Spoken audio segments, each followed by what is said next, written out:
To invite our very own Dr. Imani Perry, who will be the moderator for our next panel, as well as our panelists, Professors Mark Taylor, Kalila Brown-Dean, Carla Shedd, and Mark Maurer.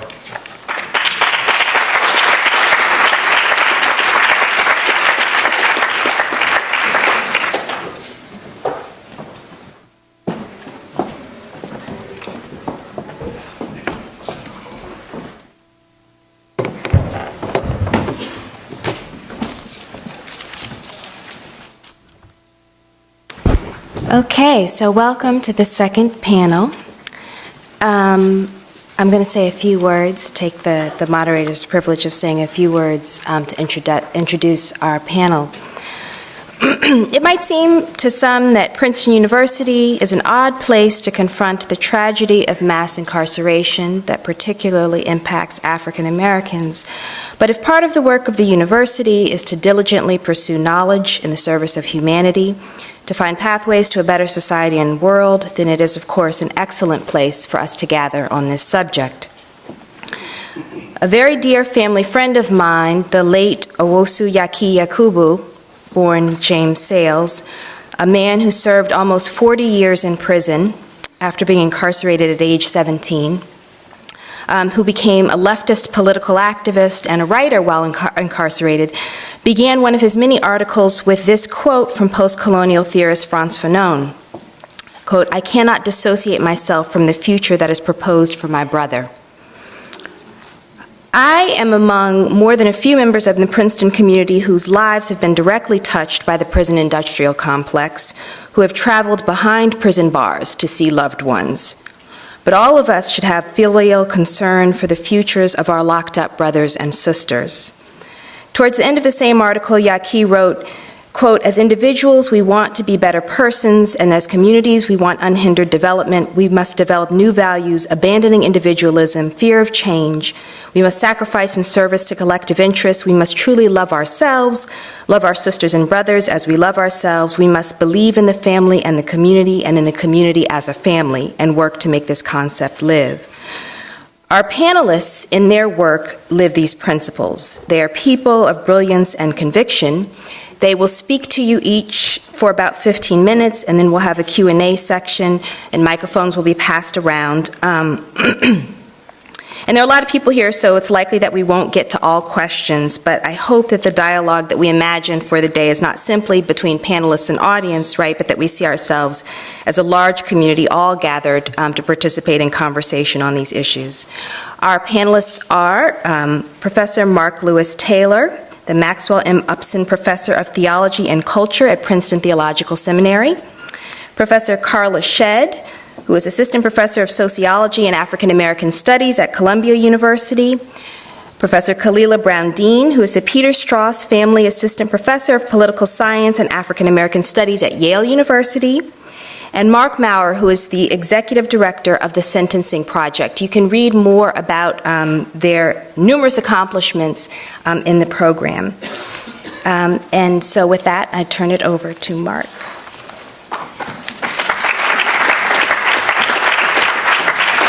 Raise up the volume real quick.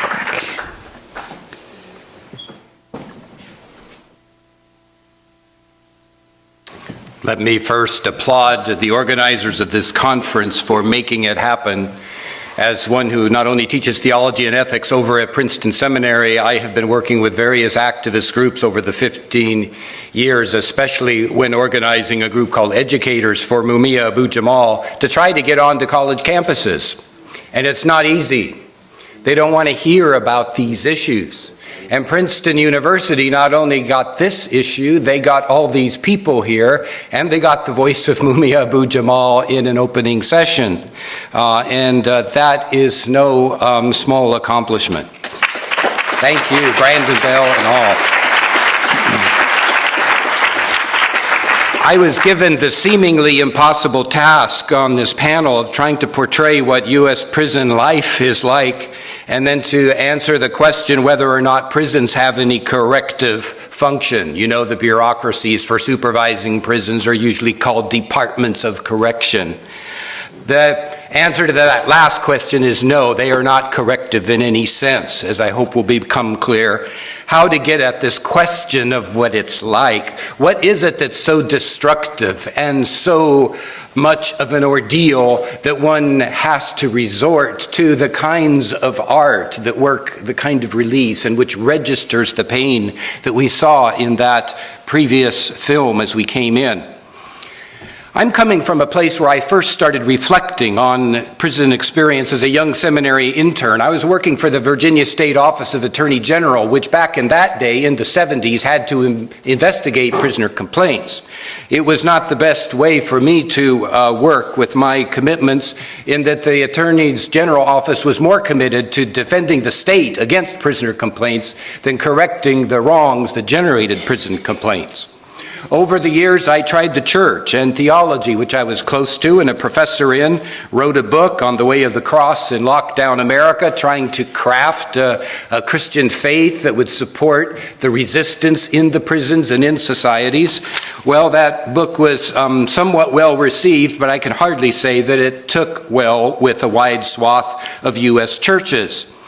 I haven't given up on governments or churches, but my primary commitment now is to movements and organizations that are interfaith, often deeply rooted in those places where all peoples of conscience, no matter what their background, who feel the kind of pain and injustice that the prisons are at work on it. My orienting perspective, grown over a long period of time, is that when we deal with mass incarceration, as we are doing with this conference, generally or particularly, we're not just dealing with prisons as an isolated part of our society. We are dealing with a mass incarceration that expresses many of the lifeways and patterns that are in our society at large. That's one reason why this is all of our concern. And this means that while I am by no means an uncritical devotee of political philosopher Michel Foucault, I do agree with his analysis of the prison that the destructive disciplinary structures inside the prison are a piece with many of the disciplinary structures and suffering that you and I face outside the prison. It doesn't mean the experiences are the same, but there is a connection. One time under the Montparnasse railroad station, Michel Foucault had a bullhorn put in his hand, and he had to say what he thought about the prison's problem. And he said this, quote, "They tell us that the courts are swamped. We can see that. But what if it were the police who had swamped them? They tell us that the prisons are overpopulated. But what if it is the population that is being over-imprisoned?" Quote. Michael Hart of Duke put it nicely too, I think. "When you get close to prison," he wrote, "you realize that it is not really a site of exclusion, separate from society, but rather a focal point, the site of the highest concentration of a logic of power that is generally diffused throughout the world. Prison is our society in its most realized form." Perhaps this connection between our society and prisons is most represented by the statistics about the circulating of people in and out of prisons and jails. Just in terms of our prisons every year, the last statistics I checked had some 600,000 people entering prison every year and some 700,000 coming out. There's a circulation that is always ongoing. I would like, in a simplification, to try to highlight 4 spheres of prison suffering, remembering that these are also sites of resistance, of dreaming, of creating, of resisting, but it is a hard resistance. First, I want to name prison time. I want to talk about it as the devourer of flesh and spirit. Too many citizens see prison time as a loss of freedom, generally, boredom. Maybe it's sort of, they think, I've actually heard somebody talking about like this, that it's like a child given time out for a while and go to the corner for important discipline. You do lose time, but as Mumia Abu-Jamal said in one of his articles entitled "Killing Time," which appeared in Forbes magazine of all places. He got it in there. He says, "In prison, time is like a thick, dull mallet that pounds consciousness into a coma. It creates," he says, "an organization of flesh in which there is a spirit death. the mind-numbing, soul-killing, savage sameness that makes each day an echo of the day before, with neither thought nor hope of growth, makes prison the abode of spirit death that it is for 2 million men and women now in U.S. hell holes. He also adds that spirit death is sometimes interrupted by the need to be vigilant against the inroads of prison guards and other inmates. Especially for political prisoners, there is an extra agitation that is added on to prison time. Ojibwasu political prisoner Leonard Peltier, imprisoned for nearly 35 years, writes that in spite of all the ways he stayed creative through writing and painting and more, time creates a demented darkness of my own imagination. He says, time is a cannibal that devours the flesh of your years, day by day, bite by bite. Close quote. This is what our government is dishing out to our citizens. Second area, a bitter gall of injustice. I don't mean by this to suggest that all within are innocent of crimes or haven't made poor choices, but I'm thinking of the disproportion between act and penalty that our long prison sentences have created. There's some progress on this with regard to mandatory sentencing, and others of my colleagues on this panel can speak to it. Exposed to the attack on flesh and spirit exacted by prison time, I recall the outburst of one recorded prisoner simply named John J., who said, quote, "I admit that I've got a serious drug problem and am no angel when I'm on drugs, but I am not an animal that needs to be locked up for the rest of his life." Close quote. Can you imagine living with that sense, that feeling?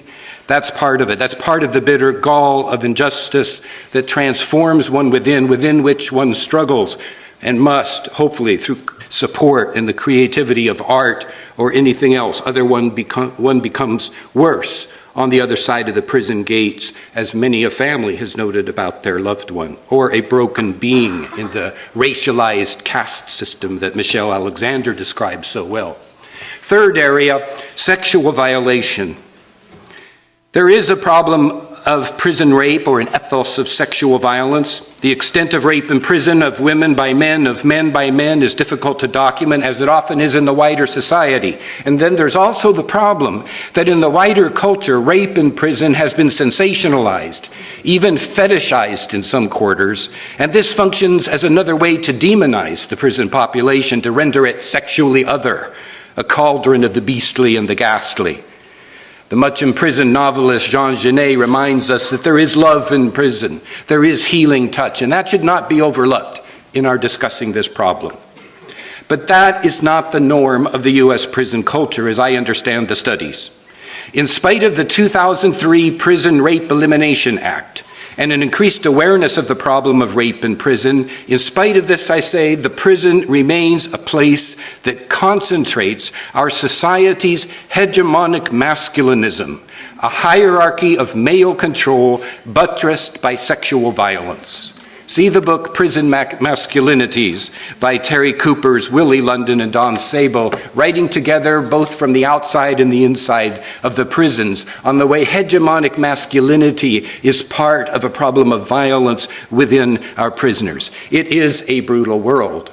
And by the way, there is dated just yesterday a study, a long article in the New York Review of Books entitled Prison Rape and Our Government, about the slowness with which our government is taking to act on the Prison Rape Elimination Act. I would recommend it to you. It's by David Kaiser and Lovisa Stano. It's a sane analysis, but it's a disturbing analysis now that the Department of Justice itself admits that there are 216,000 who are sexually abused in prisons and jails in many of our given years. That figure from a study in 2008. And that these will continue to occur as long as the Attorney General fails to respond to a date for redressing these measures as he was mandated to do by the Prison Rape Elimination Act. He still has not. Final area, suffering and I don't know what word to use, the sting, it's not quite enough, of racial disparity. One of my theologian colleagues in the profession, James Cone of Union Seminary, a pioneer in black liberation theology from the late 60s, writes of being asked more recently, are you still angry? One of his responses was this: what would you say about the incarceration of 1 million of your people in prisons, 1/2 of the penal population, while your people represent only 12 to 13% of the U.S. Census? Would you get angry if your racial group used 13% of the drugs, but did 74% of the prison time for simple possession? That was written in 1999. The number of African Americans is still running close to the 1 million of the 2.3 million in prisons and jails today, the 1 million James Cone reference. Although the total number is now dipped a bit below the 1 million level of blacks in prison, there are still high proportions of African Americans in our prisons. In fact, over 60% of the imprisoned in the U.S. are people of color. Almost all of the 380,000 in U.S. immigrant detention are racial and ethnic groups. No other country in the world imprisons so many of its racial and ethnic minorities at such a high rate. The large majority of those in prison are there for drug-related charges, and concerning that group, 3/4 of them have been black or Latino, despite the fact that the majority of illegal drug users and dealers nationwide are white. That's usually a shock to my white students. About 90% of those sentenced to prison for a drug offense in Illinois, where I spend much of my time living, are African American. Moreover, it is whites who are actually the most likely of any racial or ethnic group to be guilty of illegal drug possession and sales. But then there is the staggering result that I gather we're going to talk more about tonight when we look at Michelle Alexander's book, that following from all this, even with release from prison, if and when it comes, the former offender finds him or herself trapped in a stigmatized racial caste, the new Jim Crow of our time. I have various exercises I use in my classes for helping students to think why the National Association of Criminal Justice would have used the phrase national catastrophe for what's going on with respect to the black community in this country. And it usually involves inviting students to think about a family member of theirs in prison. For many of my white students, it's not an experience they've had. But I ask them to focus on it. And then think about, for every African American brother and sister in prison, think about a family member on the outside that is affected and suffering that separation and what is imposed by way of visitation. One is then meditating on an astonishing network of pain in our society today. An astonishing network of pain such that almost no African American brother and sister can escape what this mass incarceration system is doing in our midst. The only other point I want to make as I close is that the racialized regime that the prisons are and the racial caste they give rise to is, I think, one regime among others. It may be the key one, but there are others. There is also an immigration regime that afflicts U.S. social life today, which is evidenced not just by the 580,000 immigrants held in some 350 different detention sites in the U.S., but also by what scholars like Douglas Massey have referred to as another perpetually marginalized population within the United States. The immigration regime, like the racialized caste of the new Jim Crow, is interwoven with a history of U.S. colonization, of controlled immigrants, of Native American peoples, and even has an imperial reference point. I think one of the reasons that we have such a mass incarceration problem in the United States is related to the fact that we also have a government that is committed to imperial policies abroad and is the military hegemon when it comes to the use of force. So, these are connected. These racialized regimes are connected. That this auditorium and its spillover rooms are bursting at the seams today and so well registered, I would like to see as a sign that the era of corrections is set to fade away and people's daily insurrections are underway.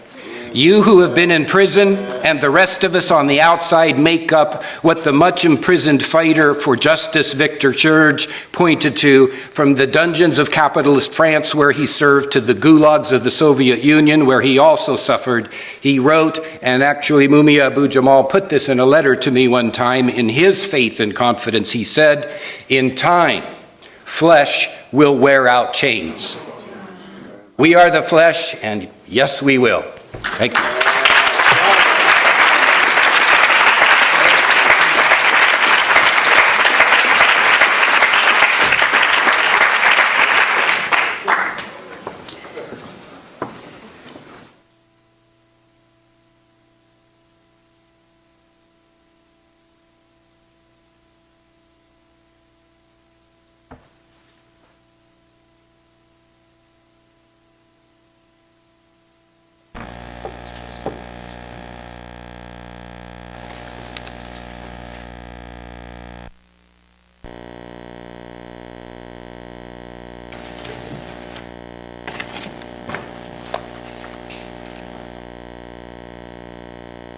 Good afternoon. Brandon, thank you for the vision. Cass, thank you for the implementation.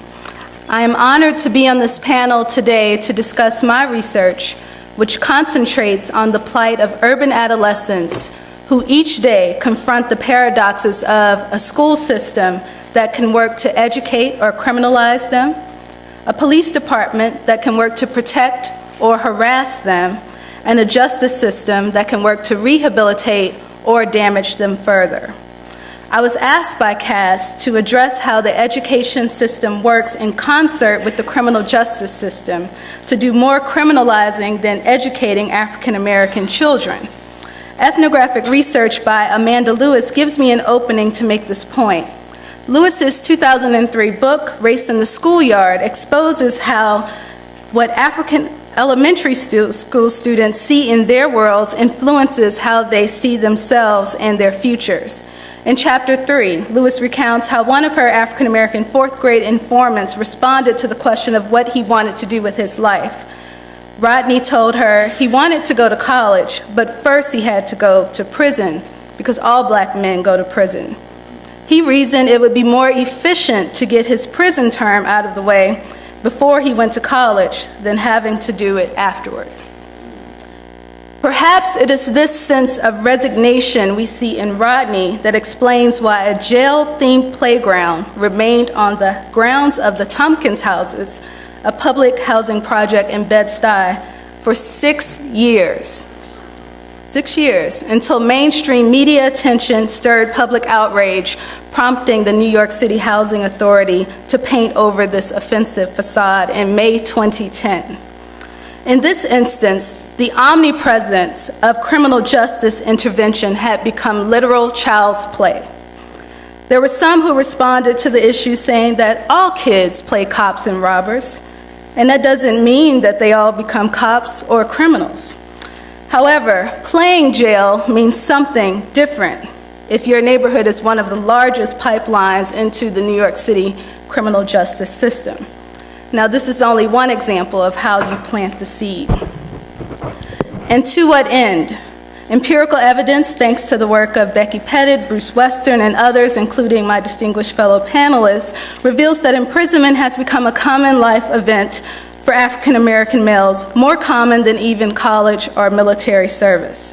In the last decade, 1/3 of black men without college educations had gone to prison by their early 30s. For black male high school dropouts, the risk of imprisonment increased to 60%. Thus, incarceration is a normal stopping point in the course of these men's lives, and the next generation of African American males do not seem poised to do much better in light of these dismal race, by gender, by education interaction effects. The high school graduation rate in our nation's 50 largest cities is only around 53%. For black males in New York City, the 2008 graduation rate was estimated to be only 28%. We all pay the cost when the school-to-prison pipeline, or better yet, the out-of-school-to-prison pipeline, has a tight grasp on our children.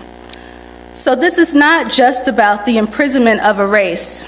Indeed, we must acknowledge that it is race combined with gender, class, age, demeanor, and place that determines who is, and better yet, who is not ensnared in the ever-expanding web of police control. So we know the social concentration of the justice system's impact is not evenly nor is it randomly distributed. I now would like to turn to America's what I call geography of inequality, or if you're feeling positive, the geography of opportunity, to discuss this a bit more. Okay, I'll leave it on that. So even at the beginning of the 21st century, streets and neighborhoods in many communities and cities are still defined by a long legacy of racial and class stratification, discrimination, and poverty.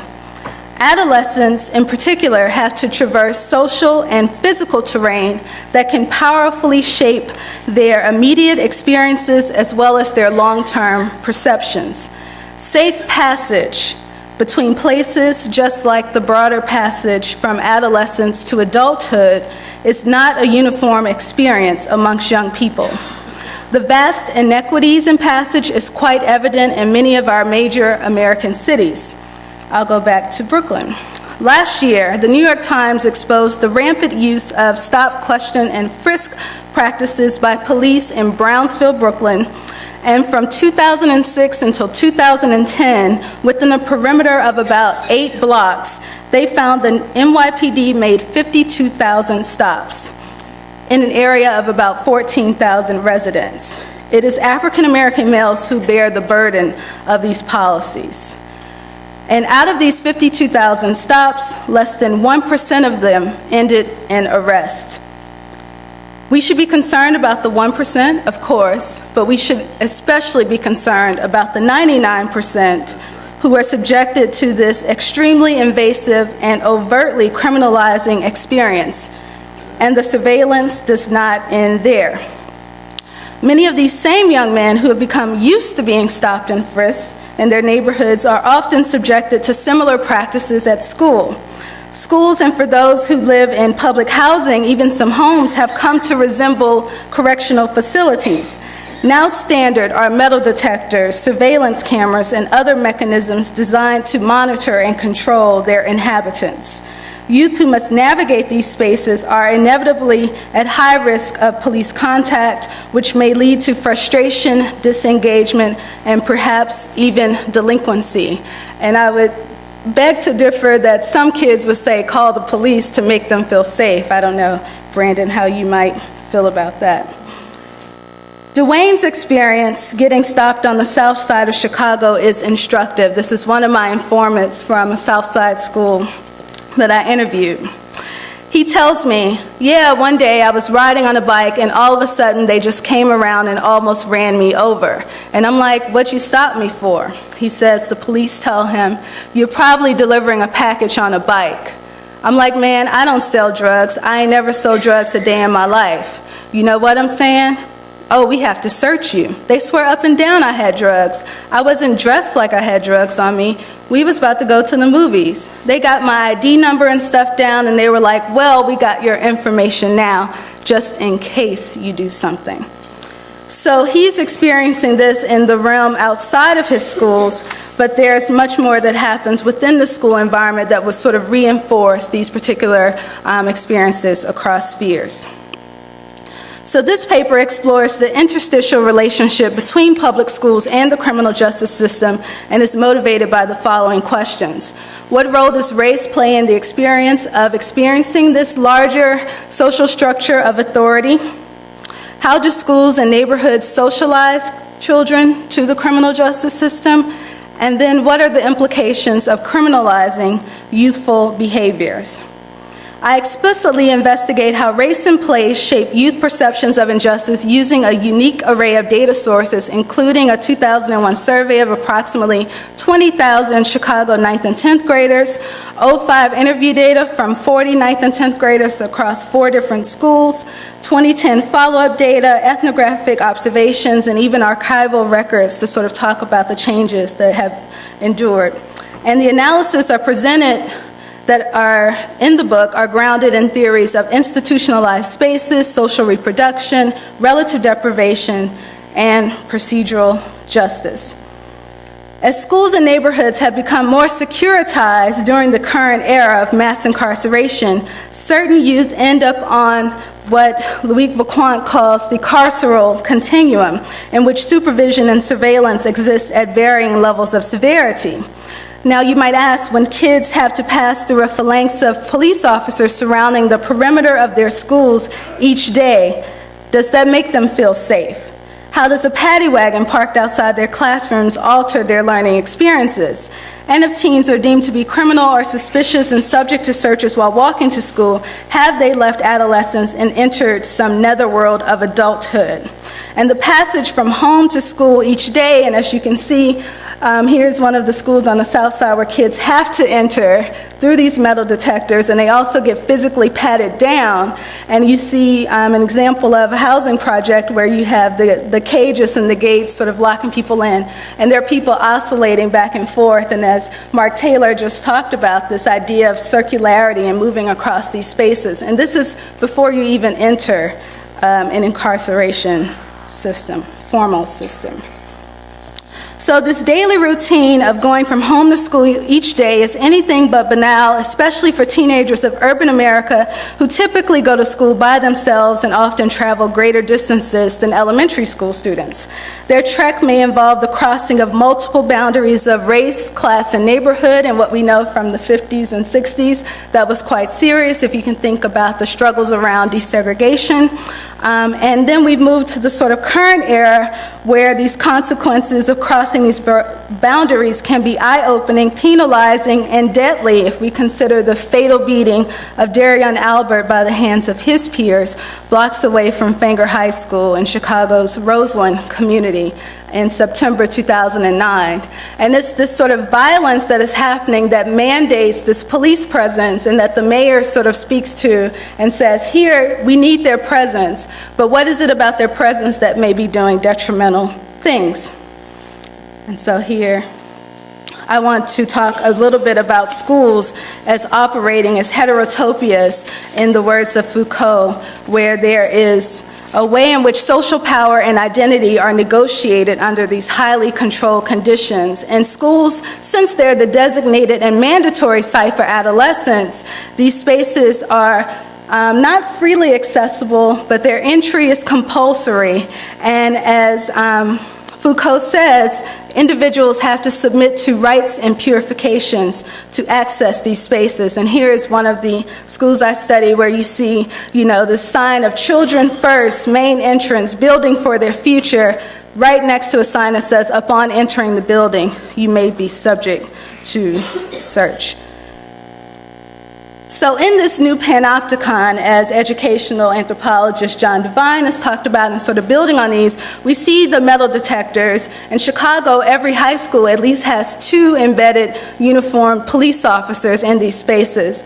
There are visual patrols by police of schools where Mayor Daley highlighted that Chicago would now be able to give police access to live feed inside of the schools. And we should be concerned if they're the people who place people in the jailhouse that are now the watchers of the schoolhouse.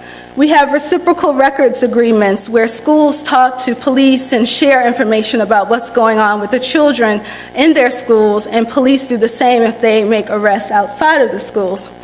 And this goes on to uniform checks that are happening where if these kids on my south side schools are not wearing, black enough pants, or their shirt isn't white enough, they're not let into the school building.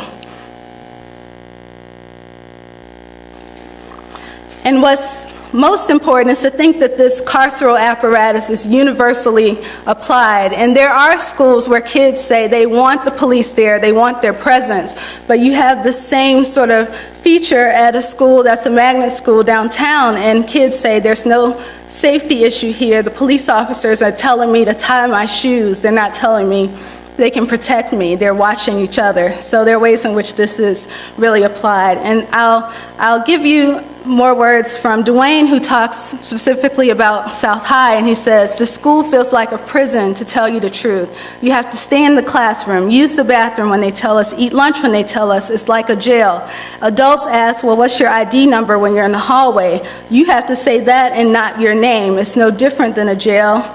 It's just that we're up in here for 6 hours a day, every day. That's why kids act bad. They feel like we're trapped up in here. And what I found is that everyone is not like Dwayne, but we also should worry about the kids who are going to the better schools. And actually, these are the ones with greater school diversity, but they actually have higher perceptions of injustice than their counterparts who are going to schools like South High, where they never leave their segregated neighborhoods. They never leave these segregated schools. They are very much cloistered in a space. So if you ask them, you've been searched 3 times in the past year, you're 9th grade, you've never been in trouble, and they say, well, doesn't it happen to everyone? In contrast to kids who are moving across boundaries and who understand that, wow, this is not happening to everyone. This is happening to certain people who look like me. And it's that recognition that we have to understand in both ends of the system, of those who are most advantaged to perceive injustice and to understand what's going on, to think, what will they do about it? Will they become the people who come to Princeton like Brandon? Will they be the people who know how these systems are operating perhaps against them and keep moving forward? Or do they then sort of act out and in effect become the bad people that we sometimes frame them to be? So at stake is no less than how a teenager decides to interact with the institutions of daily life. Perceptions of injustice may lead to a teen to act out against rules deemed unfair, and they may alternately produce extreme compliance for fear that this person is more likely to be punished. The consequence of producing increasing numbers of disaffected youth, those who don't feel any kind of way because they don't understand that it's just them, these individuals may all too easily end up traversing a path that will lead to their eventual arrest and incarceration. And in the name of justice, and often in the name of our children, America's school and criminal justice systems are veering toward a curious alliance with dangerous repercussions for the kids in its grasp. Thank you very much.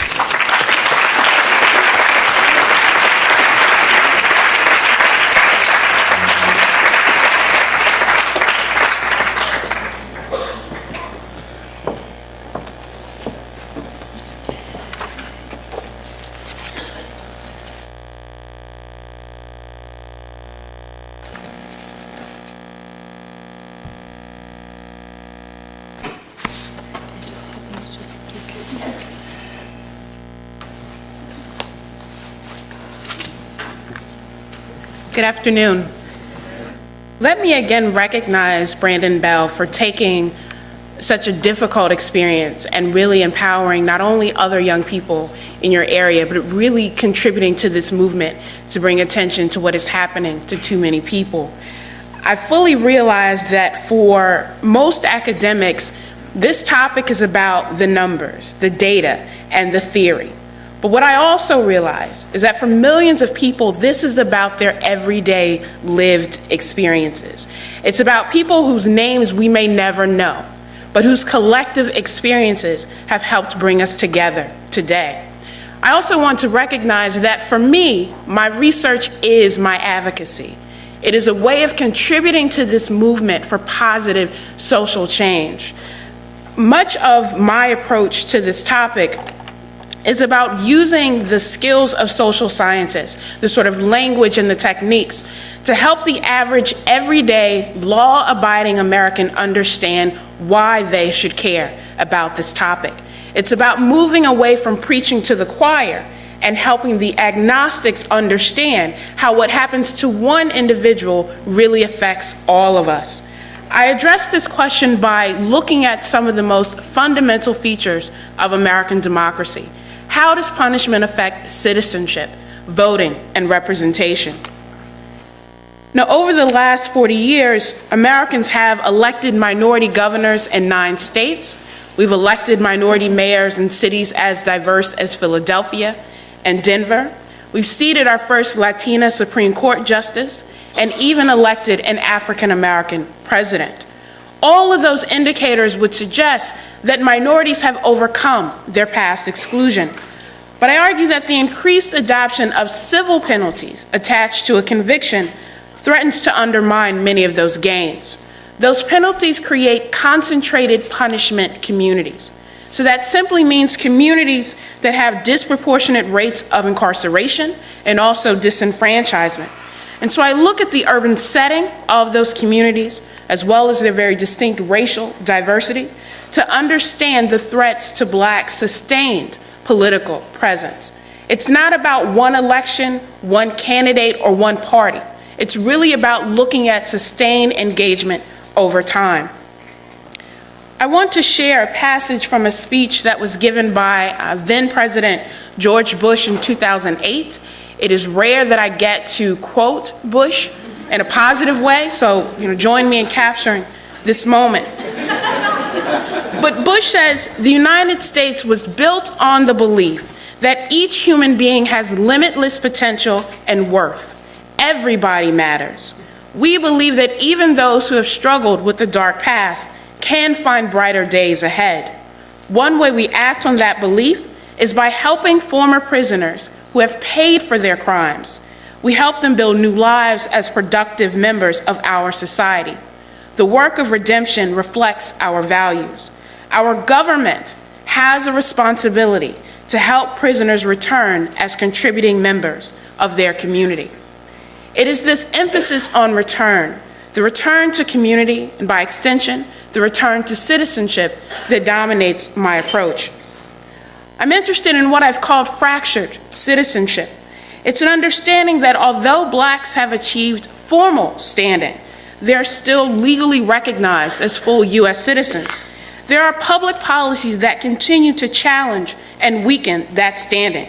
These policies create distinctions between groups, so Blacks versus whites, for example, but it also creates distinctions within groups, so looking at African American men versus African American women. Now, a number of scholars argue that incarceration and punishment are the major consequences of inequality in our society.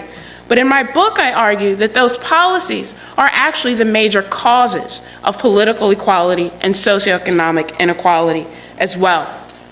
So in the book, I look at the reach of the criminal justice system through the lens of fractured citizenship.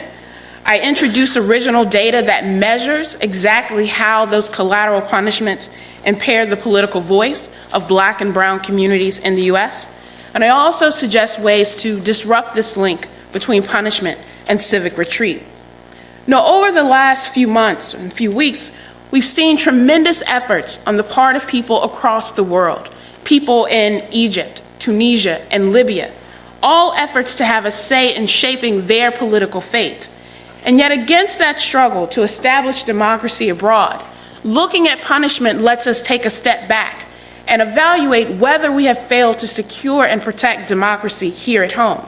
And if so, what then are the consequences?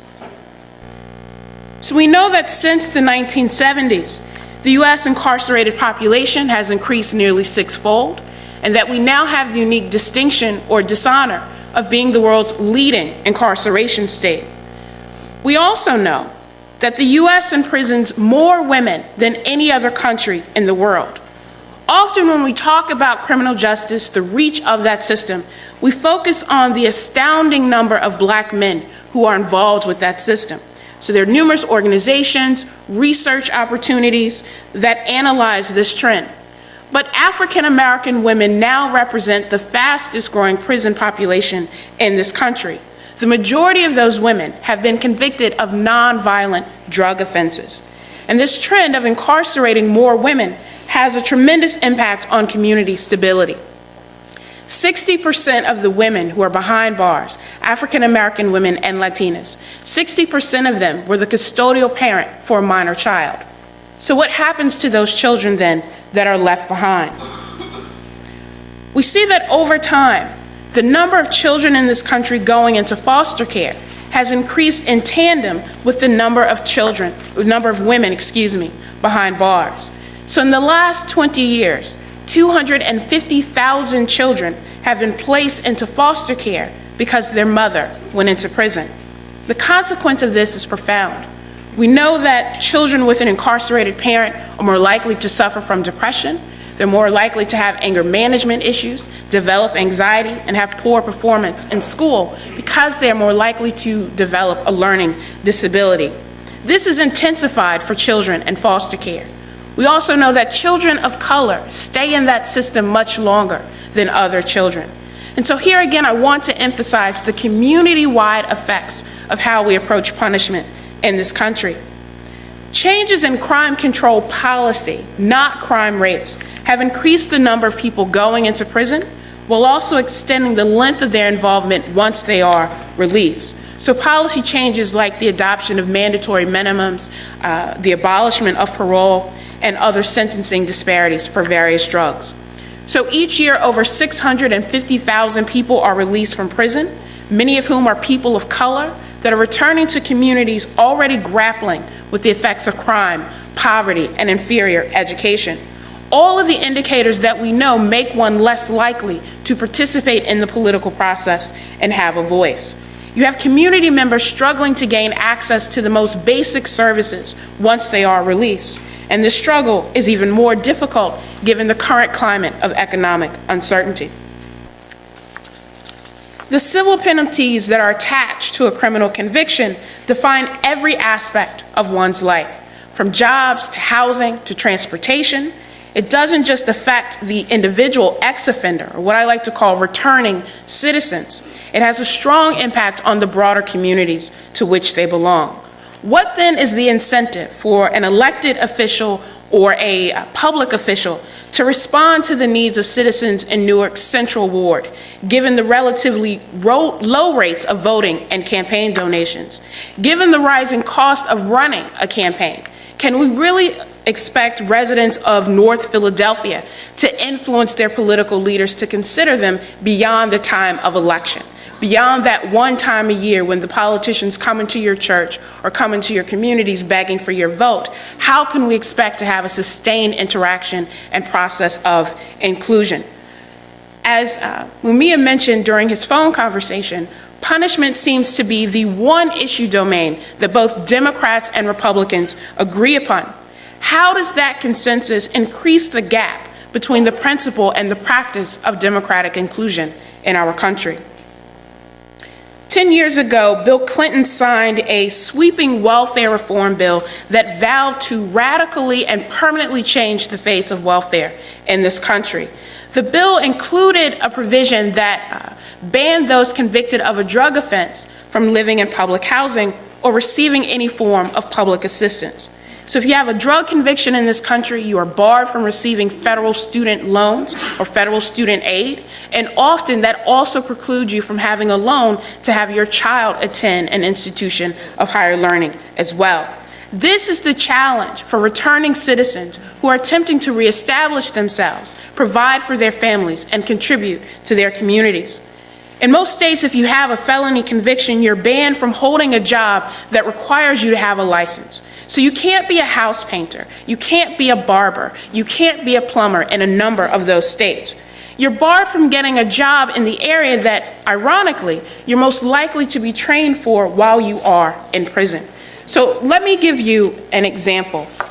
I gave a guest lecture last year through a course that Professor Melanie Price was offering at the Cheshire Correctional Facility in Connecticut. It's one of Connecticut's maximum security prisons. I've never had more attentive and insightful students than in this particular class. Many of those students were pursuing vocational certificates and things like hospitality and food services. But in Connecticut, if you have a felony, you're barred from working in hotels and restaurants because they serve alcohol. So the expectation is that inmates will prepare for life beyond the walls of prison. But there's this mismatch between the training that they receive and the jobs that we think they should hold once they are released. So what's the political challenge here, right? The cumulative impact of those penalties not only diminishes individual capacity, it also challenges group incorporation. This is even more difficult because of these socially constructed norms and stigma about worth right? So some people are thought that if they prove themselves worthy, they can eventually be included. And yet others are permanently viewed as beyond the boundaries of community and beyond that inclusion. The challenge is that efforts to include new groups and overcome that stigma are often accompanied by exclusions placed on other groups. So we create categories of difference to say that, yes, we may extend opportunities for the formerly incarcerated, but not for those who are convicted of certain types of crimes. Or we create categories of difference among drug crimes, for example, to show those stigmas and that notion of worth. Now, of the many restrictions on ex-offender civic standing, one stands out as a direct challenge to our notion of citizenship in the United States, and that is the denial of the franchise. So we know that there are over 5 million people in this country who are permanently barred from voting because of a felony offense. Everyone was really excited about the 2010 midterm elections, what this would mean, what would this change of power meant. How many of you heard someone say, if you don't vote, then you don't have a right to complain? You can't complain once things change, right? What we know, if we look back to that midterm election, is that there were about 7 million Americans who were barred from casting a ballot. Not because they didn't care, not because they didn't want to be involved, but because they were legally barred from doing so. Let me also emphasize the importance of federalism, right? So there's no affirmative constitutional right to vote. So it means that states get to determine who is eligible and under what conditions one can do. So it means that in 2002, Jim Traficant of Ohio was expelled from the U.S. Congress after being convicted of federal bribery and racketeering. Traficant ran for Congress again from a prison cell, but he could not cast a ballot in that election. After serving 7 years in prison, Traficant ran for re-election in 2010 and picked up about 17% of the votes. So on the one hand, we say if you have a felony conviction, you are unqualified to participate in the democratic process by casting a ballot. Yet you can direct that process by becoming an elected official if you are able to do so. So whenever I talk about disenfranchisement, someone always asks, what difference does it make? Would these people vote anyway? And if they wouldn't vote, why should we care? Well, it matters, because although inmates cannot cast a ballot, their bodies, their physical presence still affects the political process. Inmates are counted as residents of the town in which they are incarcerated, not their place of permanent residence. So it means that prison towns can inflate their census count. They gain a greater share of resources. They gain things like congressional districts and federal grants in order to advance their own interests. So let's talk about Connecticut as an example. Connecticut has one of the highest incarceration rates in this country and a tremendous imbalance in terms of correction. The majority of the state's inmates come from very urbanized areas, places like New Haven, Hartford, and Bridgeport, but there are no prisons located within the state's metropolitan areas. So this is a map of the city of New Haven. New Haven is about 40% African American, 27% Latino, majority minority city. The bulk of the city's minority groups live in the 5 neighborhoods that are indicated on this map. Within those areas, 1 in 7 young black men and 1 in 12 young Latinos has a criminal conviction. Now, in spite of these higher crime rates, higher rates of poverty and difference, very few state dollars flow into those communities to fight those problems. So those communities that are in greatest need of assistance are left out of that process because of the ways that we count inmates. So it means you can have very rich suburban areas that can afford and have the land use to have those prisons, then count them in. Get more money for things like education because they can say, but look, 15% of our population is living below the poverty line. We need more money for that. Even though the people that are used for those numbers would never be able to access those services. We also know in terms of the census, because it's very important right now, everyone wants to know what's going to happen with these numbers, with these changing dimensions.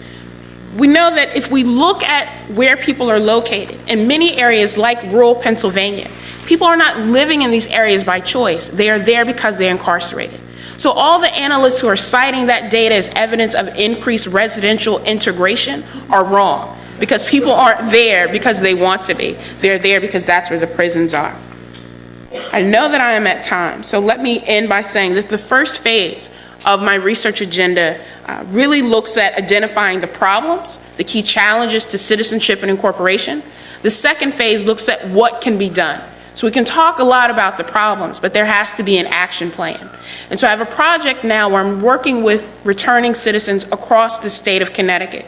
They are creating mobilization teams to go into their communities and create the sustained interaction. So rather than having a bunch of academics come and tell them what they need, they are telling us what they need, and they are directing that path. And so I'm really excited about continuing that work. I'm also very interested in the generational effects of these policies. So the best predictor of whether you vote is whether your parents voted. So as we see more and more parents being removed from this process, their citizenship weakened, we may continue to see young people at a greater disadvantage. Thank you.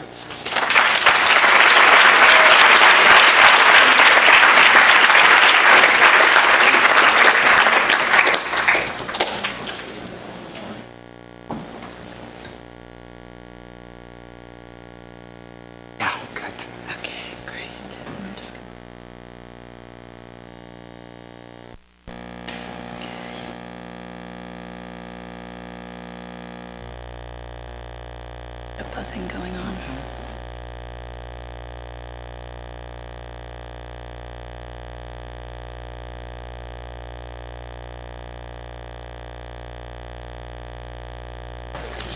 Okay, I'm a low-tech guy, so we're just me and you talking to each other about these things. Very low-tech. Okay, here we go. Well, thank you so much for having me here, and let me also extend my congratulations to all the people involved in putting together this very important event. I think the size of the crowd and the enthusiasm is testimony to why this is the moment to be talking about these issues. I want to talk about the racial dynamics of mass incarceration, how this developed, and what we do or how we can begin to think about trying to turn around these developments of the last several decades or more. And let me begin by telling a quick story about a friend of mine. My friend and his wife, the parents to 3 teenage kids, 2 girls and a boy. And some time ago, their teenage son started acting like a teenage boy. He was staying out late at night. His grades were going down in school. He was smashing up the family car once in a while. There may have been some drinking, drug use going on, things like that. They were concerned, but it was nothing terrible. And then one night, they get a call from the police saying that their son just been arrested for shoplifting from the local convenience store and come down and pick him up. And so they go down and pick up their son, and over the course the next couple of weeks, they had a lot of long talks with their son. They found a social worker who their son was willing to work with. The son acknowledged, he was going through a bad time, and he was willing to try to work with somebody to help him figure out what he wanted to do. And then they went and spent a couple of weeks negotiating with the police and the prosecutor assigned to the case about what they were doing. They basically said, we've got social worker who we think can help our son through this period, and he's very amenable to doing so. We think we can get through this as a family. And the prosecutor said, that sounds like a reasonable plan to me. This isn't a serious charge he was picked up on, so I'll dismiss the charge, and you have him work with the social worker, and let's see what we can do. And it turns out that it was a good idea to do that. He works with the social worker for a few months. Things are getting better. The family's coming together. His grades pick up in school, and he goes off to a good college and seemingly going to have a very nice middle-class lifestyle, whatever he chooses to do. Now, on the same night that my friend's son was arrested, I would imagine not very far away, there was another young man arrested for the same offense, only his family may not have had the resources to bring in a private social worker. They may not have had the negotiating skills to work with the people in the system about how to work through this criminal charge he was facing. And so they wouldn't get that same kind of treatment, basically. Now, he's not going to go to prison on his first time shoplifting. You know, he's probably going to be convicted of a misdemeanor infraction, do some community service work, or pay a fine, something like that. But 6 months from now, he gets picked up again. This time he's breaking into a car, committing a larceny, something like that. And all of a sudden, he starts to look like one of these habitual offenders that we hear about.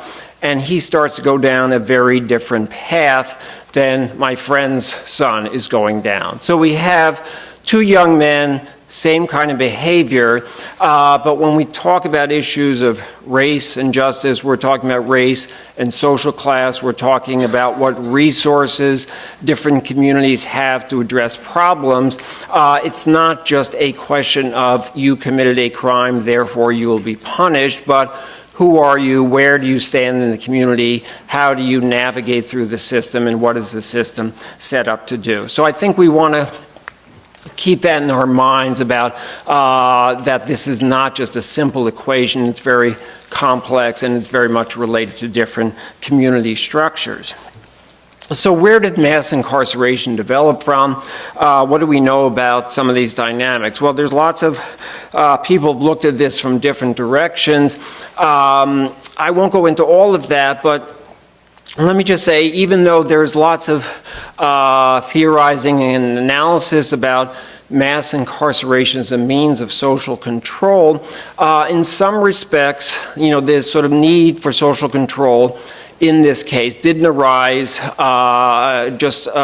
wasn't solely made up in sense of, you know, inventing a problem that needed to be addressed. Because in fact, over the last several decades, we have had public safety problems that did need to be addressed. If we go back to the early days, you know, the prison population starts to rise in the early 1970s in this country. But between the mid-60s and the mid-70s, crime rates were going up in this country. The data back then are not as good as they are now, but nonetheless, it was a significant rise in crime across the board for a period of about 10 years. Looking back on it, we now know that some of this was due to the sort of rise of the baby boom population, the post-war population. So we now had a group of young men, 15 to 24, and all other things being equal, you see higher rates of involvement in crime across the board with that group. There was increased urbanization in that time. That's often associated with higher rates of crime. So there was a real problem. It wasn't entirely illegitimate to say we should do something about that problem. Similarly, in the 1980s, in terms of the drug issues, there were some real problems there as well. Beginning in the mid-80s, the introduction of crack cocaine, first in the East Coast, spreading to other areas, created real problems. Crack is a bad drug, so is heroin, so is cocaine, many other drugs as well. What was new here was that we had a new drug markets being developed, and you had these turf battles being established over who had control over the drug markets, and these were much worse than they could have been because you also had young men, sometimes young women with easy access to illegal weapons as well, and so you had these turf battles that could turn very violent, and some very bad things happen, high rates of violence, murder in some communities for a period of time.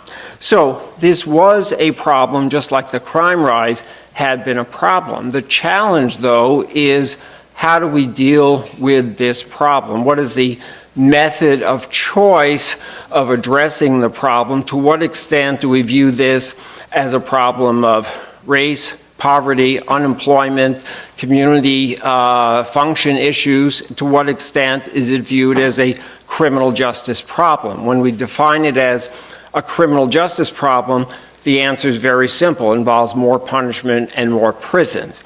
And depending on the nature of the communities we're talking about, the people, tells us a lot about how we come to that definition of the problem. We can see this very clearly. The whole history of drug policy going back 100 years or so. If we look at the history of marijuana, and how it's viewed in society. We had a period in the 1930s, this was sort of the reefer madness period, and marijuana was this demon drug. And during that time, the image of the pot smoker was somebody who was in one of the sort of so-called racy parts of town, the nightclubs. It was basically blacks and Mexican Americans was a popular image. Whether or not that was accurate, that was a popular image about who was smoking pot in those days. Well, then flash forward to 1960s, all of a sudden we have millions of young people who looked like me starting consuming marijuana in great numbers on colleges, campuses, and elsewhere. And almost overnight, public attitudes towards marijuana shifted dramatically. We had calls for decriminalization, marijuana became celebrated in popular culture, a whole different perspective on the drug. Now, nothing at all had changed about the drug itself. It was just the perception of the user that had changed, and miraculously, public attitudes changed. Now, you can think marijuana is a great drug or a terrible drug. We're not here to talk about that, but the idea is how do we evaluate what is a problem, what we should do about that. So 20 years later, along comes crack cocaine. We have problems there. How do we address the problem? Well, Congress, in all its wisdom, adopts extremely harsh mandatory sentencing policies in record time with no consultation with experts in the field, no hearings, just based on their perception of the problem. Their perception was crack was a so-called black drug in terms of users and sellers. And again, whether or not that was accurate, that was the public perception, and all of a sudden their field of vision became very narrow. The only thing that could be imagined was that we need to deal with this as a criminal justice problem. We need to punish people. That's the only way we can address this. So how do we get beyond these racial dynamics, this sort of two-tiered approach to dealing with a set of social problems, public safety problems, and the like? There are many people who tell us the way to deal with this is not to talk about race, because racial arguments become very divisive. There's a lot of resistance, things like that. There's been a lot of recent years, a number of organizations have commissioned pollsters and focus groups to sort of test out different messages. And what the pollsters always come back and tell us is, they say, we've tested a lot of messages. The least effective one is the one that argues for racial fairness. They say, people just don't like that, especially white audiences. They don't want to hear about that, so don't use that as your main argument. Well, think about that for a moment.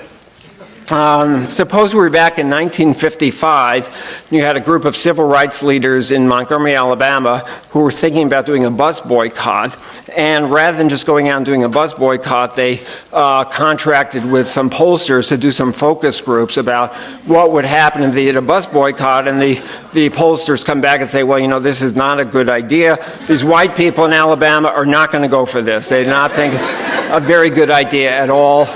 And they would have said, okay, well, forget about that. We'll do something else, right? So fortunately, focus groups had not been invented in 1955. So the challenge for us, yes, a lot of white people, a lot of non-white people, are going to resist, any challenges to mass incarceration, what they view their personal investment in that. Our job is to figure out what strategies, what messages, what campaigns can overcome that resistance, and how do we combine sort of the moral high ground with where we need to go. A couple of campaigns I've been involved in, along with many others, for crack cocaine reform of the mandatory sentencing adopted by Congress in the mid-1980s, which was successful last year in scaling back, not eliminating, but scaling back the disparity in sentencing between crack cocaine and powder cocaine. Also on the issue of felony disenfranchisement, loss of voting rights.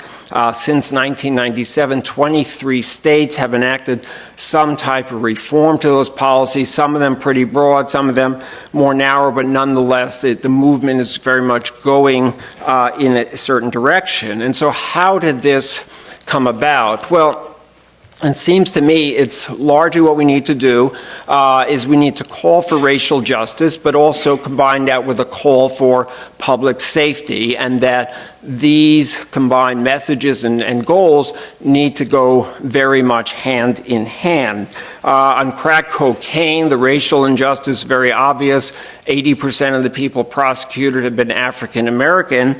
But in terms of public safety, use of tax dollars and the like, it's been just bad drug policy. You know, to lock up tens of thousands of low-level drug offenders, it doesn't matter if they're black, white, Latino, this is not a good use of public funds to deal with problems of substance abuse. And I think those arguments resonated over time, as well as the racial fairness arguments too.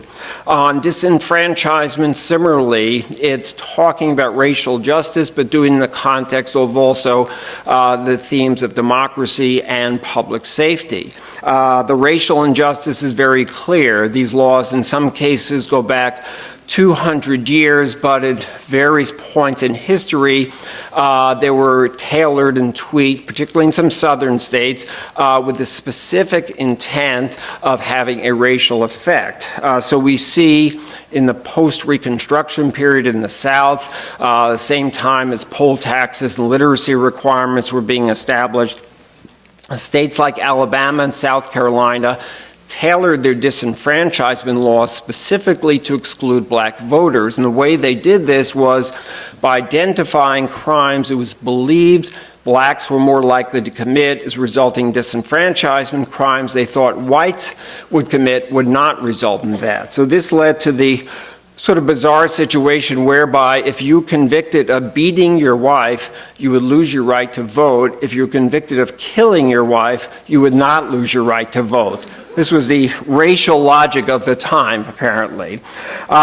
This comes, with a 200-year history of fighting for democracy, and it's also a message of public safety. If people are treated as second-class citizens because they've lost their right to vote, this is exactly a good way to help them become reintegrated into community when they leave supervision from the criminal justice system.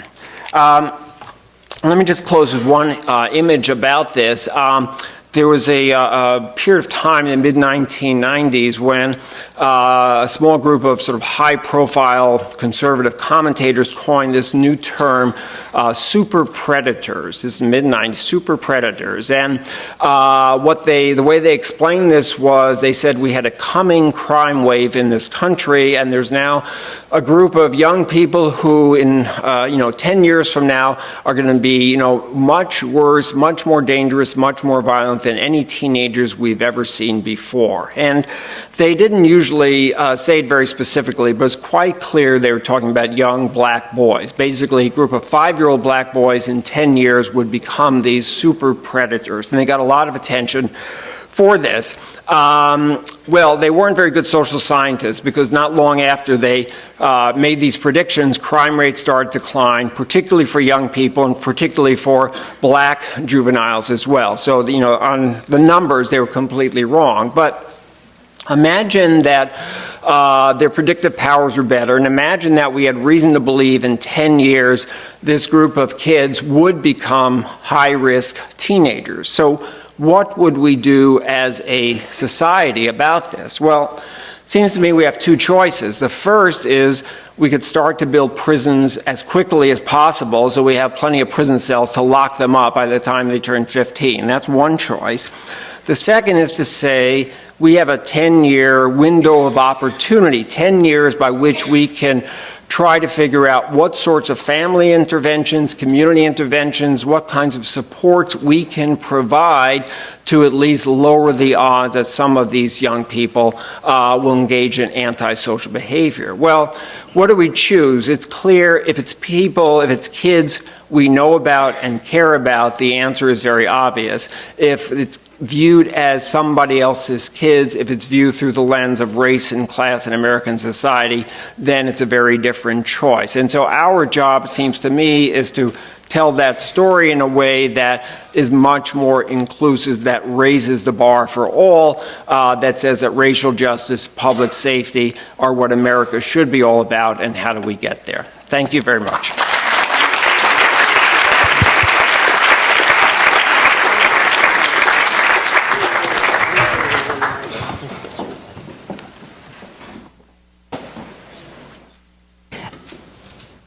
Okay, thank you so much to our panelists. Are there questions from the audience?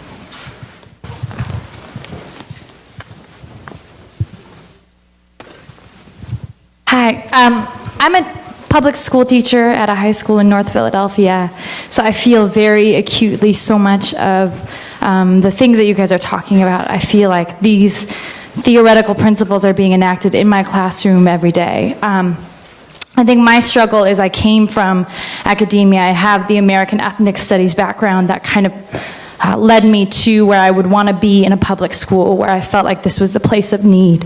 And even though I knew, like, theoretically the damage that, the soft bigotry of low expectations can have on students like mine, at the same time, because of these systemic and generational problems of under-resourcing, my students who are in the 10th and 11th grade are between, like, first, second, third grade reading levels for some of them. So I guess my question is, how do we balance these theoretical realities, these things that we know are doing damages, with also, like, very real classroom realities? How do we balance, the idea of not lowering our expectations, but also meeting students where they are? Like, my students go through a metal detector. My students have their stuff searched every day.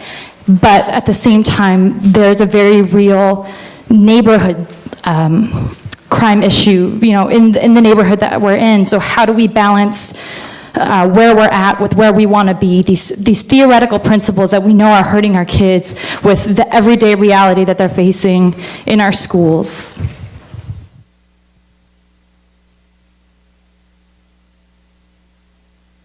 Thank you.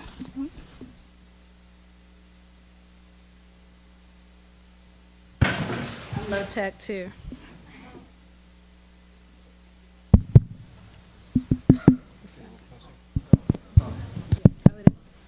Okay, so thank you for your question. The first thing is, as a teacher, you recognize these sort of structural disadvantages, but also I think many teachers have to deal with sort of low resource schools, but the low expectations compound that.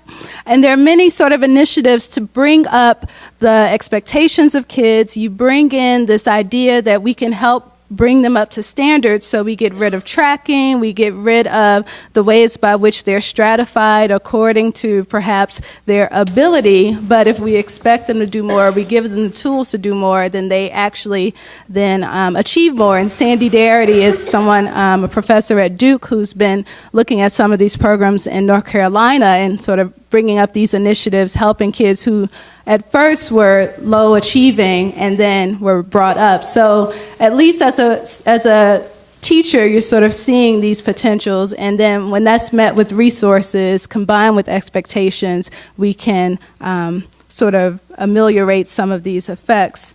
So the larger piece would be addressing the kind of spatial and racial inequality that we see. And unfortunately, if you look at our nation's larger cities, Chicago in particular, you have this serious geography of inequality with regard to public schools. So it's 9% white students in the public school system. However, many of them are in the best magnet schools. And so you have this clustering effect, and as a nation, we've given up on this idea of, giving advantage to all and providing resources to all. So you see the kind of cumulative advantage for certain groups as well as the cumulative disadvantage. So we really have to address this racial and spatial inequality that's really manifest in the way in which the school system has been structured.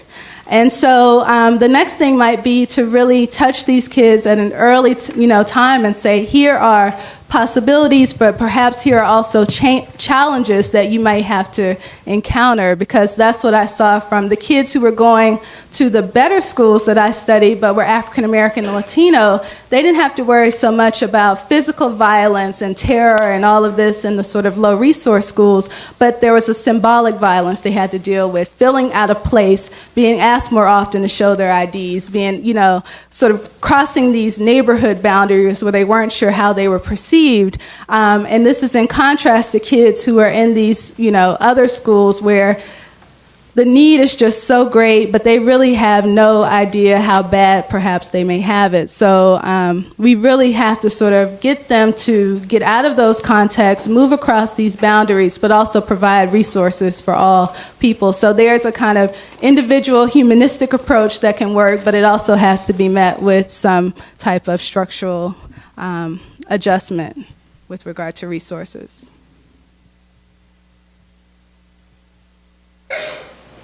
Thank you for panelists. Dr. Shep, first of all, thank you for using the photo. My wife and I were the ones who did the Tompkins houses issue, so I'm glad you raised that. Can you speak to the growing trend by some cities to begin the process of having their school securities being taken over by the actual police departments? I know some of your research was done in New York City, and if you can talk about how that's affected the growing arrest rates, but also prison rates in New York City. I'm not yet fully embedded in the New York City school system, but in Chicago they do have uniformed police officers in these spaces. And you're right, I mean, there is a serious sort of link between what's happening within the schools and, you know, the behaviors that Mark Maurer mentioned of a kid who might be fighting, just being a teenage boy, those become criminal justice issues when before we viewed them as sort of youthful indiscretions, you know, these particular types of behaviors. So there is this sort of official response to things that before were dealt with by a principal, dealt with love and guidance with, instead of with punishment. So I think the flows are actually quite direct when we think of them being embedded within these spaces. Now, the issue is that for some of these kids, they actually want the police there. So that's the kind of contradiction in that you sort of see this harassment that maybe happen, but they also say, I feel safer. And so you really have to sort of go back and forth and say, well, what is the, you know, the largest goal? And for these kids, they say, well, if they actually do what they're supposed to do, they'll find the bad kids and they won't be harassing me. And this will sort of create some type of calm in my environment. And I do see that they see me as a person because they know me from the neighborhood as well as from school. So I will say that there are some positive ways in which they've sort of been able to interact with police, and I call it friendly fire in my book, where the kids say, oh, well, they rough me up, but they don't write me up or take me in, but I know they're doing it because they care about me. But this is really only happening within race, with black police officers and with black boys, where you sort of see these particular relationships. So it's not all negative, but we can perhaps, if this is the apparatus by which we're going with, and we're going hard with it, figure out how we can sort of improve it and have some type of procedural justice where kids, you know, really can recognize their authority as legitimate, but also know that they're looking out for them within these spaces. Thank you. You know, if I could just add a quick thing. A personal experience, because my wife happens to be a public school teacher, so we talk about this every night at dinner time and all. But, you know, in many ways, the schools have also adopted, they don't call it this, their own form of mandatory sentencing, just like in criminal justice. You know, just this week, my wife had a situation. She teaches non-English speaking kids, recent immigrants who by and large didn't have a lot of schooling in their home country. So, you know, lots of challenges all around. 9-year-old kids mostly, and she comes back to find out after lunchtime that 2 of her kids, you know, had a fight on the playground. Nobody got hurt real bad, but it was a real fight and all that. And she goes down and finds out they've both been suspended for 5 days, have to go home for 5 days. Well, these are kids who are on the edge already. You know, she's trying her, you know, hardest to try to get them engaged in the school culture and get them figure out creative ways to teach them English and all that. And, you know, for them to sit home for 5 days and watch television doesn't seem like it's going to be a really good educational experience for them. So, yes, you know, there need to be consequences because we can't allow fighting. We can't condone that in the school.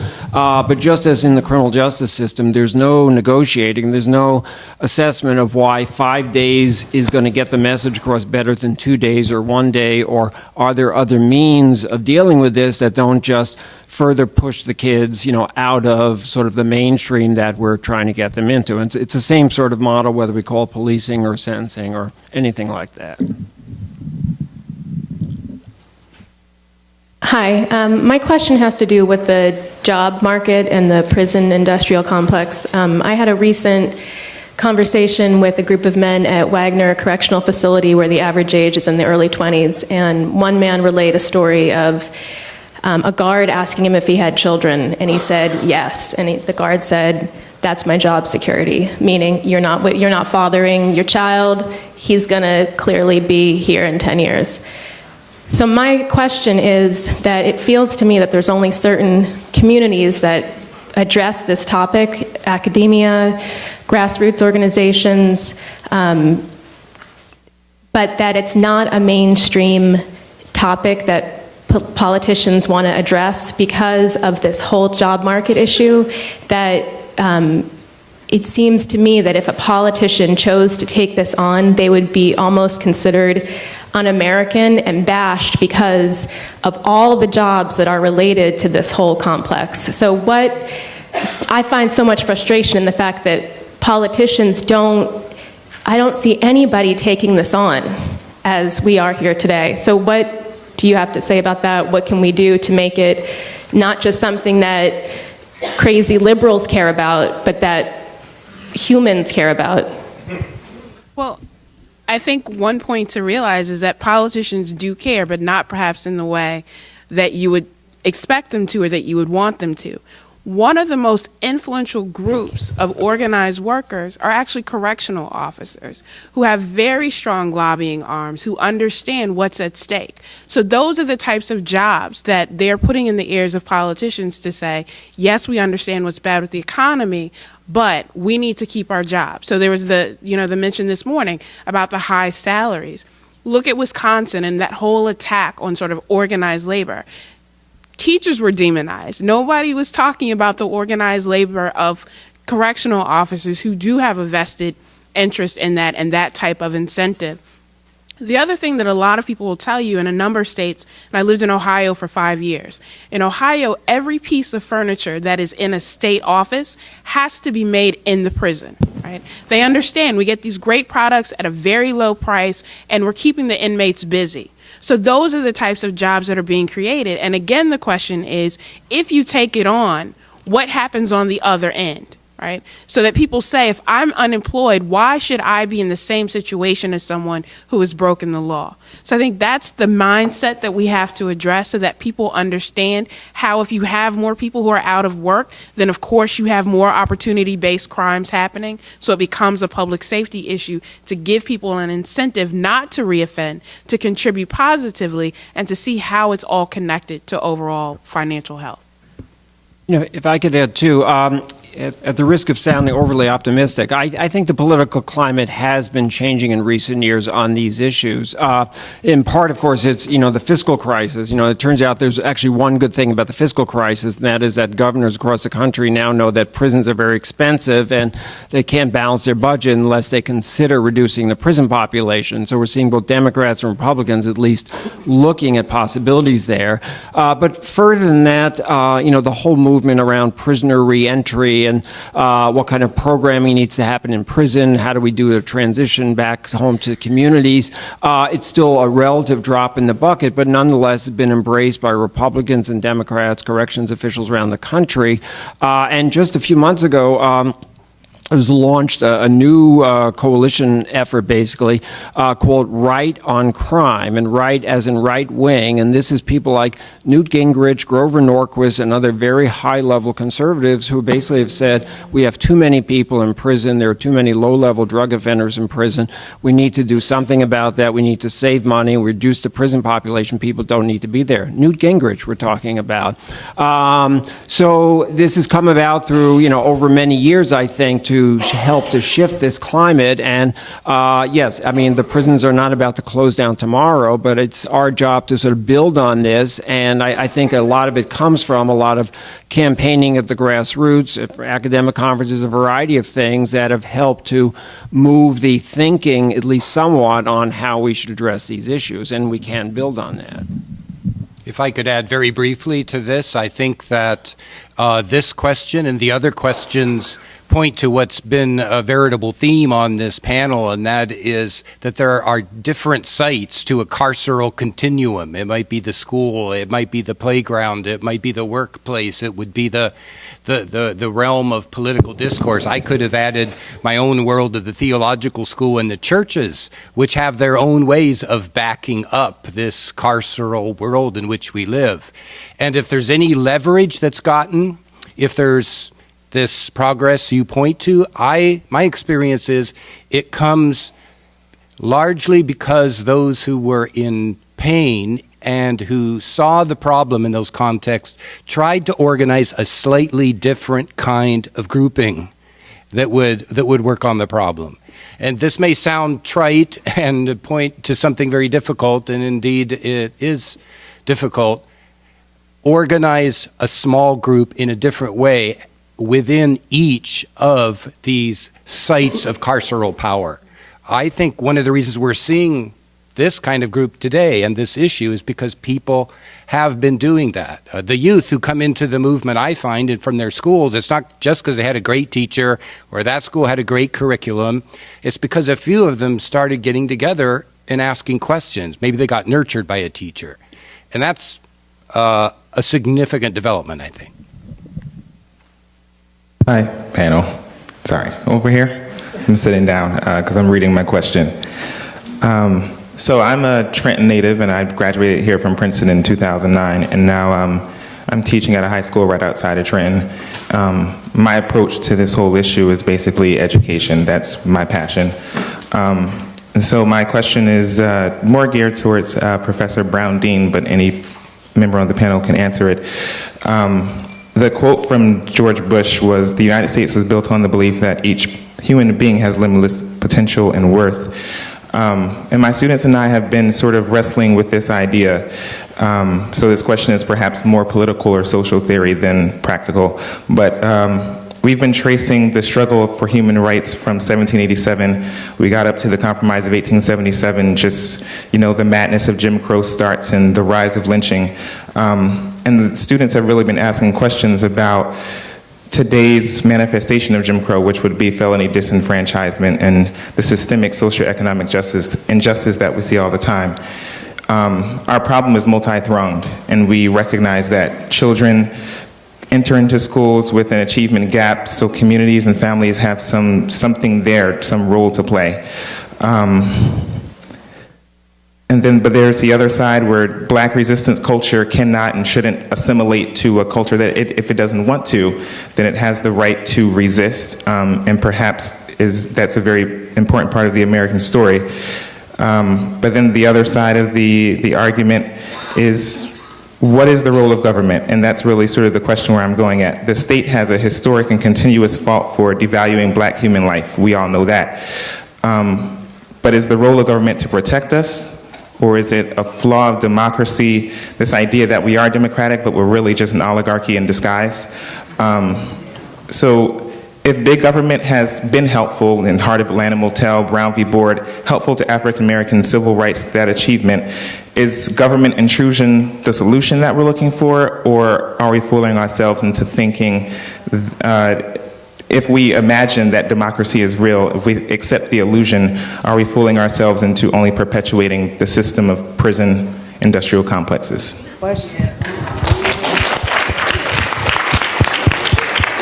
Did you really have to direct that to me? D, all of the above. But I think the point that you make is a good one. And the point is, it does require a multi-pronged approach. This one? Okay. So I think that it does require a multi-pronged approach to this question. Yes, government has a responsibility to provide opportunities for every citizen to achieve whatever that standard is. But we can't be complacent with that. We also, as people, have an expectation and a standard that we have to live out. So a lot of people got complacent with things like the Voting Rights Act of 1965 and thought, okay, we have that. That's now secure. A lot of people thought we now have an African-American president. We're post-racial. We don't have to worry about that. And then you hear about people who wanted to vote in 2010 and still face barriers to doing so. So billboards going up in neighborhoods saying, we're expecting higher turnouts. We're going to have voting on 2 days. If you live in this area, you vote on Thursday. Other people vote on Tuesday, right? So it means there's still a challenge. We also can't keep believing that citizenship is a birthright. And what I mean by that is that there's no such thing as sort of a static notion of citizenship in the United States. Every time there's an effort and a movement to include more people, to redefine the meaning of citizenship, that is often countered by other efforts to undercut that. So you have the civil rights movement in the 1960s. You then have the launch of the Law and Order campaign in response, which said that if you see these urban riots, it's because of a pathology within black communities, that they don't respect the law. So let's have these tough approaches so that we can demand that respect and adherence. So those movements for change then get undercut. So I think that's the thing to start teaching students to understand. So it's not this assumption that all the problems have been solved, there are no big issues for young people to think about. There are important issues, and young people now have the tools to do it in a lot of ways. Imagine if we use social networking like Twitter and Facebook to launch those movements and to sustain those movements like we see in other countries like Egypt, instead of just finding out, what Chris Brown did or did not do the other day.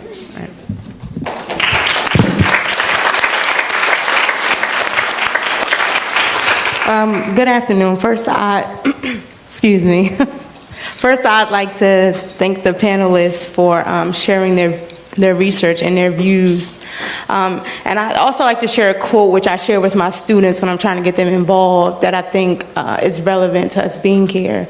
And it's by Dr. Martin Luther King Jr. And it goes, "What affects one directly affects us all indirectly. I cannot be what I ought to be until you are what you ought to be. This is the interrelated structure of reality." And so I wrote my question down. I'm the re-entry coordinator for a youth development agency in Newark, New Jersey. And currently, the students I serve, and the organization as a whole, we're fighting to we're at battle with the community to integrate into the Newark public school systems, to use space within some of their schools. And our youth, which are labeled, quote, at risk or youth offenders, end quote, are battling with it too. And it tears us up a little bit because the same community that is trying to keep us out of the public schools is the same community that doesn't fight to keep the methods of incarceration out of their public schools, i.e. the metal detectors, the pat down, so on and so forth. So I think this is probably directed to Ms. Shedd. In your research or your observation with the school systems, have you looked at the response or the reaction or the effects of the community or the parents? And if so, what were your findings? Thank you for your question. And your fight is a serious one and a necessary one, particularly if we understand that the reason why perhaps the kids you're servicing now have been in the system is because the schools have failed them. And so perhaps seeing that may be too much for these institutions to sort of deal with, but they create in some ways, part of this particular problem. With my work, I really focused on the kids and wanted to centralize their voice and sort of get what they were going through. And the King quote really speaks to this idea of vicarious perceptions that they have about the way in which opportunity works, inequality works. So personally, they may not have experienced any types of discrimination or issues, but they know of others who have. And this vicarious experience is meaningful to them, even if they haven't personally experienced it. But it's within this sort of larger web of the kind of community, the family, et cetera, that they situate themselves and they understand perhaps where they're situated. So you're right. I mean, parents sort of play a great deal of a role with this. The larger community plays a role, the city in which they live, and we can expand these networks as far as we want. And kids soak this all in. They understand what's around them. And the issue is that this then impacts their, what is termed their cognitive landscape, sort of what they see, what they recognize as normative, that then impacts their behaviors. So I'm glad that you sort of brought this up, this vicarious effect, and then what they see around them. And these things manifest in what we see if their parents aren't around but are in prison, or if their neighborhood is, full of disorder, and that's what they see as normative, it impacts their lives too. So thanks for what you're doing. Hello. Thank you for having this panel. There's one question that I would like to ask, and everybody put on it. It seems like, there is definitely an attack on education in the disenfranchised neighborhoods, as well as there's an attack on education inside the correctional institutions. Back when COINTELPRO was happening, the Black Panther Party and Liberation Theology was happening, we had a lot of individuals who was actually fighting for the people who still incarcerated, for fighting for those who are disenfranchised. My question is, in order for us to have a collective solution, right, we need individuals who's actually still in the fight, but especially individuals who received that pain, who was once in the streets, looked the wrong way, and now they was educated from that pain. What efforts are being made by individuals who are empowered, like you said, make the small groups, which I do believe it will hurt. But we need more individuals who y'all have prestige to actually go inside to the prison systems and help them programs start back again, because there will be a trickle-down effect. Individuals who receive that pain, I believe, can help our youngest individuals in the streets see a more clearer picture of the future. What efforts, in your opinion, we need to do to help our people, especially those who's coming home, receive their perspective of life for our betterment of society?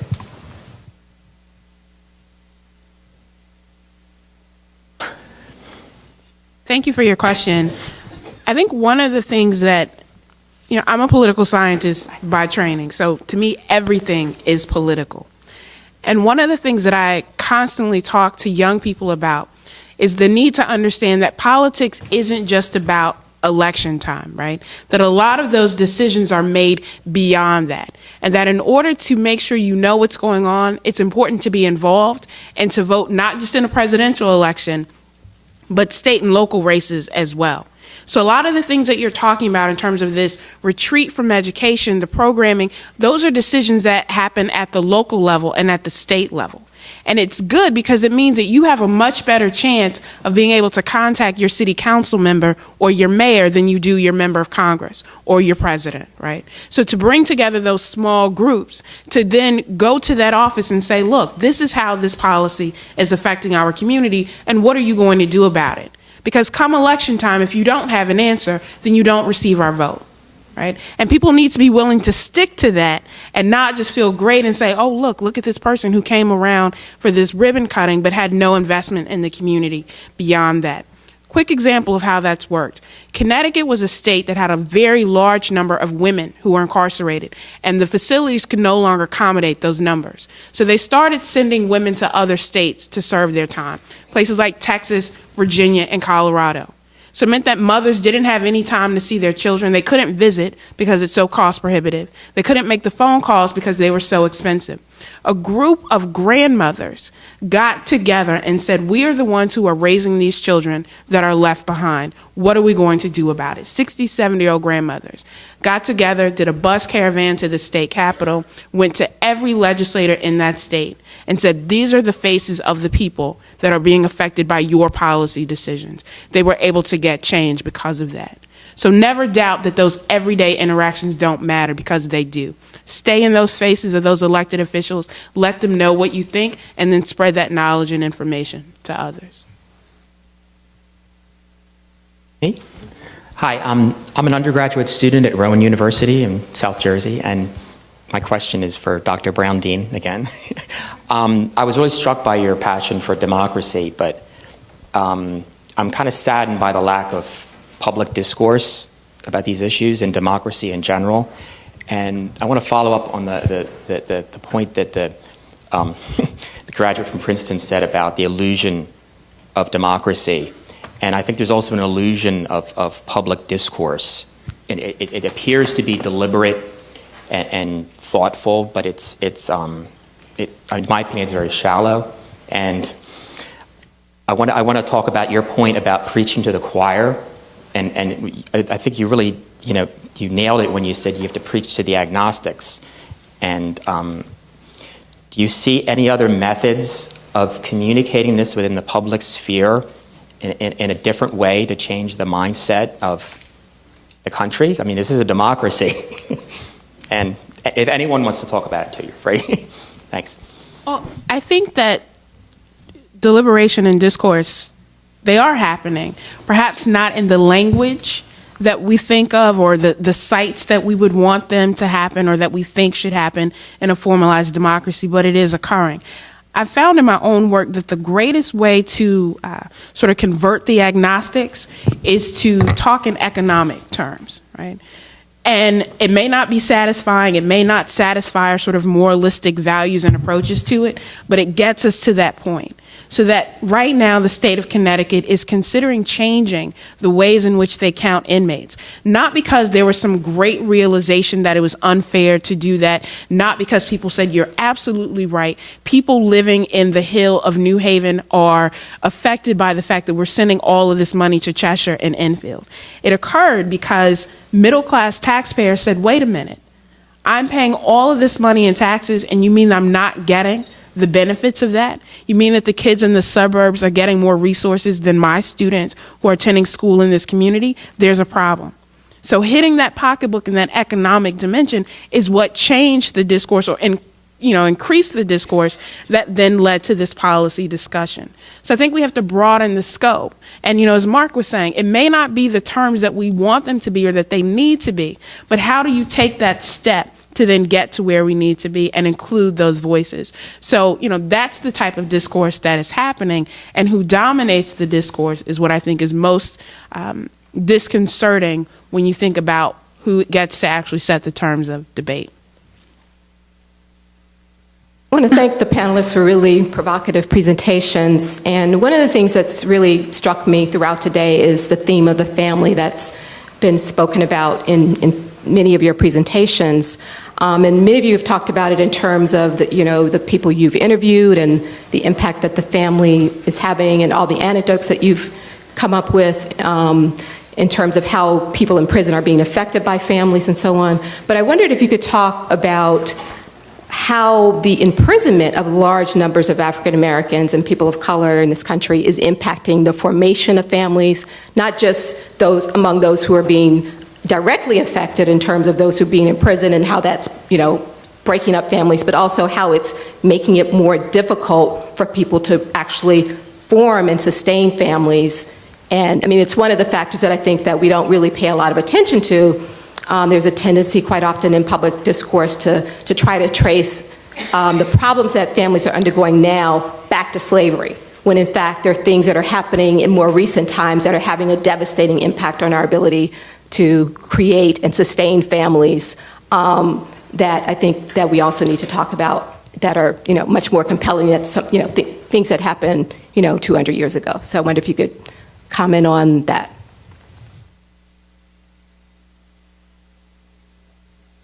Well, some of it is just, the sheer numbers, as we know, a colleague of mine did some work in Washington, D.C. a few years ago, looking at gender ratios in neighborhoods heavily impacted by incarceration. Basically, in the highest incarceration neighborhoods, there are 62 men for every 100 women in those communities. So where are the missing men? Well, some of them are in the military, some of them died, but many of them are behind bars, basically. So, in terms of family formation, raising children, and those dynamics, this is, it's a huge imbalance. Obviously, even for the ones that are behind bars, yes, most of them will come back to the community at some point. They don't look like great marriage prospects in many ways, right? They've got a criminal record. Their employment prospects are not terrific. They've got at least 2 strikes against them when they come out. And so, it's not, they themselves are having huge challenges in terms of, family formation, development, and the like. It's also, this cycling in and out of prison means that you have lots of disruption in communities as well, right? So, this is not good for community stability. It's not good for informal social control mechanisms that, healthy communities are able to exert. How do you raise children? Who are the role models and the like?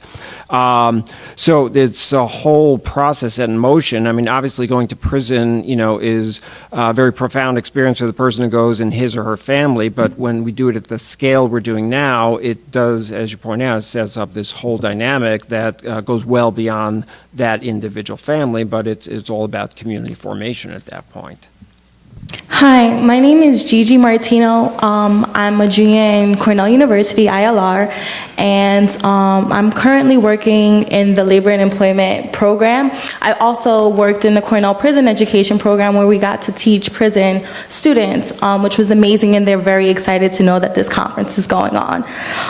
My question is in regards to employment among men and women returning home from prison. How do we deal with the unemployment rates with this class of people, and how do you feel about the Ban the Box program?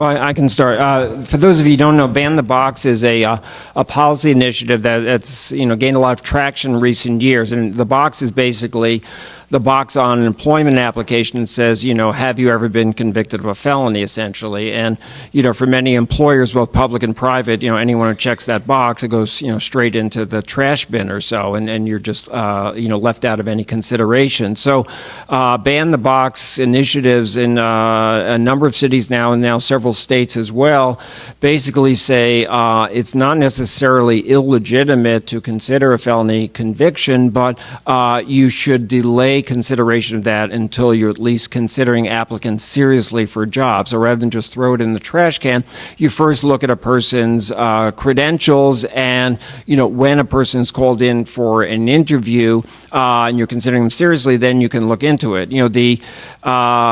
There's millions of employment restrictions on people with criminal records. They're not all of them are necessarily illegitimate. The classic case would be, do you want who's someone who's been a convicted pedophile working in a daycare center? So there may be some where public safety is a legitimate concern to at least be addressed, but there are many others that we've heard about in terms of barbering and other kinds of licensing. It's hard to see what the public safety objective is. So Ban the Box is basically saying you should give people a shot at getting employment.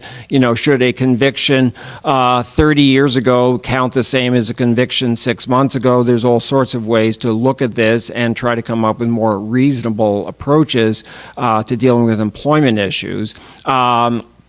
The other problem is that in most states, you can go to any state official and say, can you give me a list of the types of jobs that I'm not eligible for? Because in the vast majority of states, these are hidden in state codes all over the place. You won't find out until you show up for the job and they say, sorry, you're not eligible to be in this profession. So even just the basic information is often not available. But, the good news is there's more of a movement now to try to strip away those restrictions that are not based on public safety, don't make any sense, don't allow for some discretion, and to try to open this process up. It's difficult enough, explaining the gap on your employment record when you've been in prison for a couple of years, let alone all these sort of unnecessary restrictions also. I think we have time for just one more question. Oh, you did? Sorry. I didn't know. Okay, so we're taking a short break. Our keynote conversation, which should be phenomenal, between Professors Cornell West and Michelle Alexander will start at 4:30. Labyrinth Books is in the front lobby selling books of our speakers and some others on the subject matter. And there's an information table in the back. Thank you.